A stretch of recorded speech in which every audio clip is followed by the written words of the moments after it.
this report is continuation of my SOGS reports. Benefit of dancing.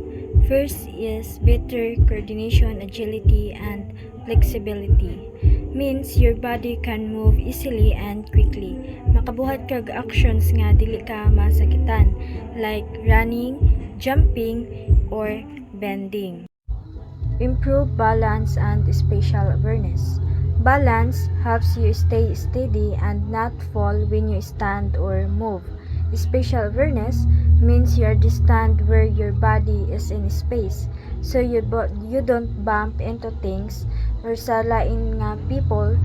This helps you move safely and confidently. Number 3 is increase physical confidence. When your body becomes stronger and more flexible, makapil ka sa imong kaugalingon nga sure ka sa imong gipang buhat. So you believe in your body's power to do different activities. Like mo apil lang kag mga sayaw-sayaw or di na ka mauwaw kay na naman kay confidence para buhaton kung unsa tong dili nimo kaya buhaton sa una. Number 4 is improve mental functioning. Exercise helps your brain work better. You can think clear and pay attention longer and remember things easily. So kung magbuhat tag exercise bisag mga 12 or 15 minutes ra kada adlaw is makatabang na siya sa atong hunahuna nga makapil ta og relax og dili ta makapil og kanang kakapoy or stress sa atong kaugalingon. So number 5 is improves general and psychological well-being. Being active keeps your body healthy.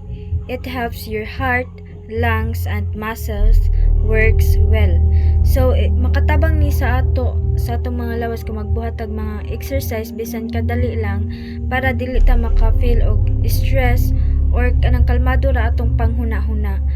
Makalikay sad ni siya sa anxiety or feeling sad kay kung magbuhatag exercise kay murag ma-relax man atong kaugalingon. So number 6 is greater self-confidence and self-esteem. So nanatay believe sa atong kaugalingon para ma-express ang atong self.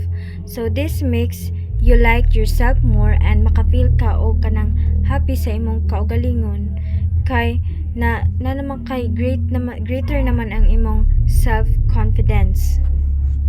So the last one is better social skills. So many exercise involves other people. This helps you learn how to talk, share, and work with other people.